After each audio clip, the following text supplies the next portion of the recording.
देखिए, जो कर्म के अंदर होता है, जो भाग्य के अंदर होता है, जो मिलना होता है वो व्यक्ति को मिलके रहता है, इसमें कोई संशय नहीं। और जहाँ दाना पानी होता है वो परमात्मा वहाँ उसको पहुँचा देता है, चाहे गमी है, चाहे खुशी है, चाहे विवाह आदि है या मरगत का कार्य है, अच्छाई में या बुराई में, जहाँ हमें जा करके अन्न जल ग्रहण करना है वहाँ हमको हमारा समय, हमारा वो काल अपने आप खींच लेता है, वहाँ हमको जाना पड़ता है। ये तो प्रभु की माया है, क्योंकि शरीर बाद में बनता है, पहले उसके कर्मों को लिख दिया जाता है। यदि व्यक्ति की सोच अच्छी है और व्यक्ति का व्यवहार अच्छा है और श्रुति के अंदर, पुराणों के अंदर, स्मृतियों के अंदर, ब्राह्मण ताड़ ग्रंथों के अंदर यदि हमारी श्रद्धा है और यदि हम ब्राह्मण को आदर भाव से देखते हैं, तीर्थों में स्नान करने की इच्छा रखते हैं, प्रतिदिन मंदिर के अंदर जाते हैं, तो ऐसा कर्म करने से हम हमारे पूर्वकृत पाप कर्मों का तो अक्षय कर लेते हैं, और जो सुकृत हैं, जो हमारे अच्छे कर्म हैं, हम उनका जो फल हमको नहीं मिला है, हम उस अच्छे कर्मों के करने से, मंदिरों में जाने से उस सुकृत का भी फल इस जन्म में प्राप्त कर लेते हैं। तो व्यक्ति को हमेशा निरंतर समाज कल्याण के बारे में सोचते हुए आत्म मंथन करना चाहिए कि हमारे अंदर क्या बुराई है, क्या हमारे अंदर पाप है। मैं अपने आप के जीवन नौका को किस साइड में, किस तरफ में लेकर के जा रहा हूँ, मेरा मार्ग क्या है।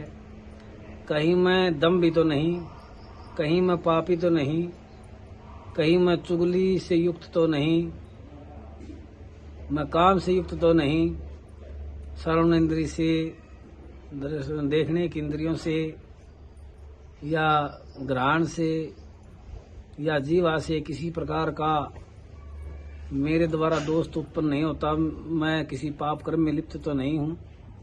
जब व्यक्ति अपने अंदर में छुपे हुए पापों को स्वीकार नहीं करता है, तब जाकर के वह अनिष्ट को प्राप्त करता है, तब जाकर वह पाप को प्राप्त करता है, तब जाकर बुराई को प्राप्त करता है, समाज के अंदर निंदा को प्राप्त करता है।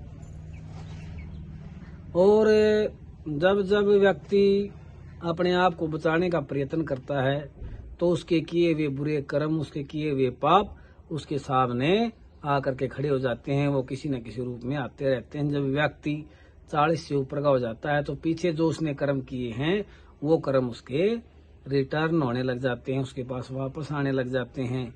इसीलिए हमें हमारे बच्चों के अंदर अच्छे संस्कार डालने चाहिए, उन्हें अच्छी शिक्षा देनी चाहिए, बड़े बुजुर्गों के सामने झुकना सिखाना चाहिए, उन्हें मंदिर में भेजें, उन्हें कथाओं के अंदर लेकर के जाए।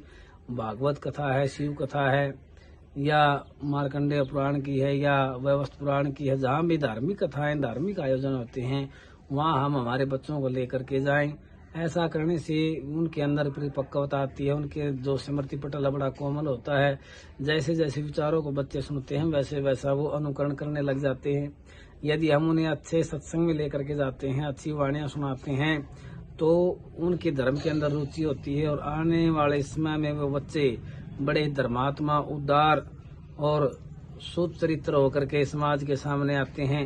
इसीलिए हमें बच्चों को निरंतर रामायण, गीता, दुर्गा सप्तशती, हनुमान चालीसा आदि धार्मिक किताबों का अध्ययन कराने के लिए उन्हें प्रेरित करें, उन्हें अध्यापन कराएं, अध्ययन करवाएं, उन्हें पढ़ाएं, उन्हें सुकृत बनाएं, पुण्यात्मा बनाएं, पुण्य श्लोक बनाएं।